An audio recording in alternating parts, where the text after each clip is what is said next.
Eh bien, bonjour. En ce dimanche 14 mars, c'est le dimanche qu'on appelle l'Aetare.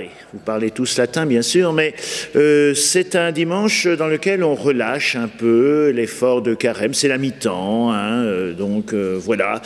Et liturgiquement, on est invité, alors ça n'arrive que 2 fois par an, à porter ce vêtement liturgique rose. Vous voyez que c'est du plus bel effet.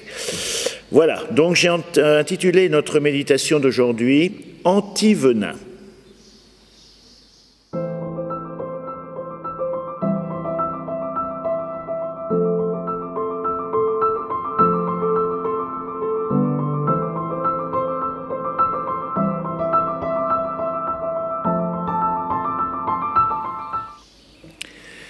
De l'évangile de Jésus-Christ selon saint Jean.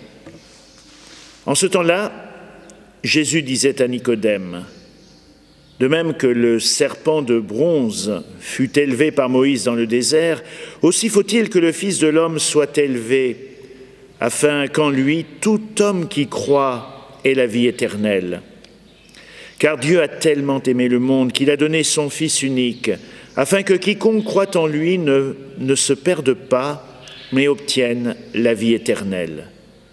Car Dieu a envoyé son Fils dans le monde, non pas pour juger le monde, mais pour que par lui, le monde soit sauvé.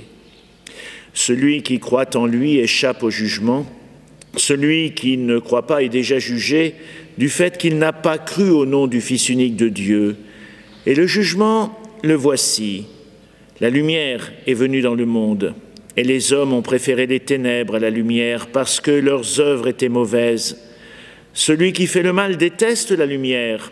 Il ne vient pas à la lumière, de peur que ses œuvres ne soient dénoncées. Mais celui qui fait la vérité vient à la lumière, pour qu'il soit manifeste que ses œuvres ont été accomplies en union avec Dieu. Le serpent de bronze. Ça vous dit quelque chose? Dans l'histoire du peuple d'Israël, tout avait commencé il y a si longtemps dans le désert. C'était avec Abraham le nomade qui vivait sous une tente de bédouins et dans la nuit des temps, le vieil homme comptait les étoiles dans le ciel immense du désert. Et en comptant, il sentait son cœur se dilater. « Tu seras l'ancêtre d'un peuple nombreux », lui avait dit la voix du Dieu unique qui murmurait dans le vent des grandes étendues. Plus tard, bien plus tard, Moïse permit à son peuple de retrouver dans le même désert ses racines jeunes et nomades. Israël ne devait jamais oublier qu'il avait été un peuple en marche, épris de liberté. Il devait se souvenir qu'il ne devait pas s'installer dans les richesses, celles qui font construire de hauts murs, avec des fils électrifiés, des caméras de vidéosurveillance. Le nomade ne se préoccupe que de l'essentiel, des sources, des pâturages. Il ne peut pas emporter grand-chose. Antoine de Saint-Exupéry faisait ainsi parler son petit prince. « J'ai toujours aimé le désert. On s'assoit sur une île de sable, on ne voit rien, on n'entend rien. Et cependant, quelque chose rayonne en silence. Quelque chose rayonne en silence. » Et puis rajoutait le même écrivain, « Ce qui embellit le désert, c'est qu'il cache un puits quelque part. » Mais dans les déserts, s'étaient invités aussi depuis la nuit des temps des hôtes bien inquiétants. Les Hébreux furent assaillis par une multitude de serpents venimeux. Alors, quand il arrive quelque chose de malheureux, on se pose rapidement la question du pourquoi.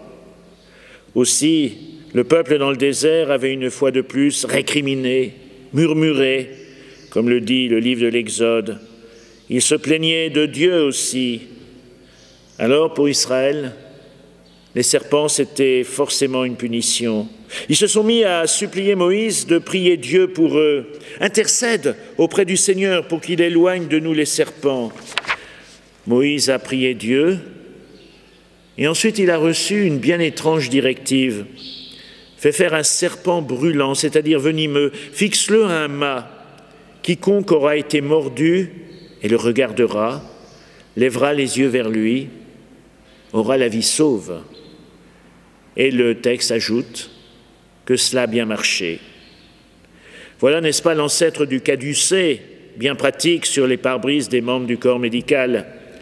Mais tout de même, cette espèce d'idole païenne, ce serpent que l'on doit regarder, est-ce que ce n'est pas une forme de sorcellerie, de fétichisme?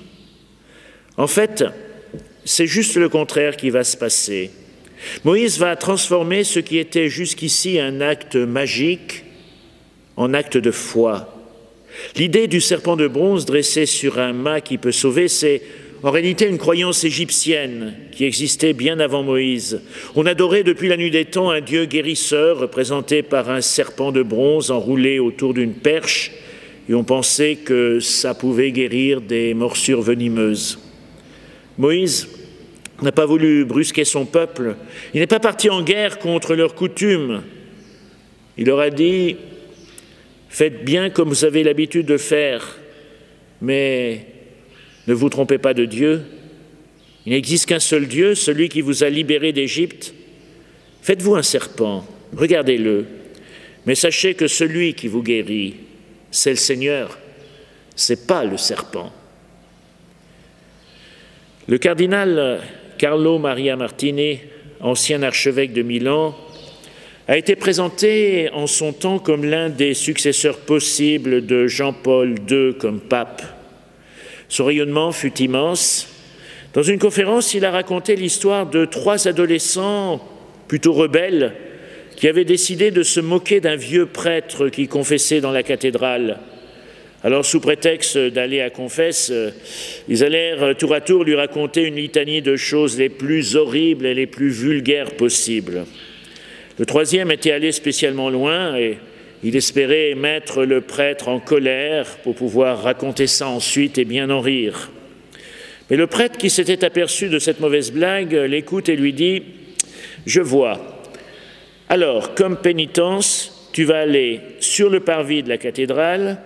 Au-dessus du porche, tu verras une très grande croix. Regarde-la bien, puis fais un mauvais geste dans sa direction, en criant une insulte le plus fort possible. » Surpris, le jeune homme sort, hésite, regarde, il lève les yeux vers la croix et ressent alors un bouleversement intérieur auquel il ne s'attendait pas. Il fait l'expérience d'être aimé, comme jamais, dans cette situation pourtant bien improbable. Dans son cœur, tout d'un coup, il reconnaît Jésus et décide même de le suivre.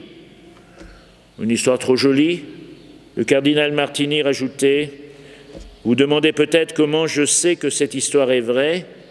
C'est tout simple. Eh bien, cet adolescent, c'était moi. » Alors voilà, levez les yeux vers celui qui peut nous sauver, une attitude qui n'est peut-être pas toujours magnifiquement indemne de superstition, de quelque chose comme ça, mais tant pis, le Seigneur fera toujours quelque chose de droit avec nos lignes courbes.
Délivre-nous de tout mal, Seigneur, et donne la paix à notre temps.